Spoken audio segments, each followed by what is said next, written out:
রোজা রাখা অবস্থায় আপনি বেশি বেশি জিকির করবেন। কি করবেন? সুবহানাল্লাহ পড়বেন, আলহামদুলিল্লাহ পড়বেন, আল্লাহু আকবার পড়বেন, লা ইলাহা ইল্লাল্লাহ পড়বেন, লা হাওলা ওয়ালা কুওয়াতা ইল্লা বিল্লাহ পড়বেন, পড়বেন হাসবিয়াল্লাহু ওয়া নি'মাল ওয়াকিল, সুবহানাল্লাহি ওয়া বিহামদিহি, সুবহানাল্লাহিল আযীম, সুবহানাল্লাহিল আযীম ওয়া বিহামদিহি, পড়বেন আস্তাগফিরুল্লাহ ওয়া আতুবু ইলাইহি, আস্তাগফিরুল্লাহ ওয়া আতুবু ইলাইহি, পড়বেন লা ইলাহা ইল্লাল্লাহ ওয়াহদাহু লা শারীকা লাহু লাহুল মুলকু ওয়া লাহুল হামদু ওয়া হুয়া আলা কুল্লি শাইইন কাদির। পারা যাবে না ইনশাআল্লাহ? বেশি বেশি পড়বেন। আরেকটা কাজ করবেন, প্রতিটা কাজ নবী সাল্লাল্লাহু আলাইহি ওয়াসাল্লামের সুন্নাহ মাফিক করার চেষ্টা করবেন। সুন্নাহ মাফিক, খাচ্ছেন তার সুন্নাহ মাফিক, টয়লেট করছেন তার সুন্নাহ মাফিক, ঘুমাচ্ছেন তার সুন্নাহ মাফিক। সুন্নাহর বইগুলো আছে না বাজারে, কিনে নেবেন।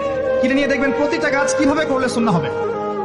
এই কাজগুলো করতে গিয়ে আপনাকে গভর্নমেন্ট বাধা দিবে, বিশ্বের পরাশক্তিরা বাধা দিবে, আপনাকে কি কেউ পিটাবে এগুলো করলে, জেল খাটাবে? এগুলো আমাদের ব্যক্তি স্বার্থের ব্যাপার, ইচ্ছা করলেই করা যায়। এই ইচ্ছাটা আল্লাহ পাক আমাদের অন্তরে জাগ্রত করুন, আমিন।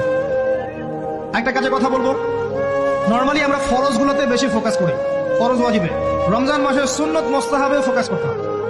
রমাদানে একটা নফল আপনাকে ফরজের নেকি দিয়ে দিবে ইনশাআল্লাহ, রমাদান একটা সুন্নাহ আপনাকে ফরজের নেকি দিবে ইনশাআল্লাহ। রমজান মাসে শুধু ফরজ নয়, একটু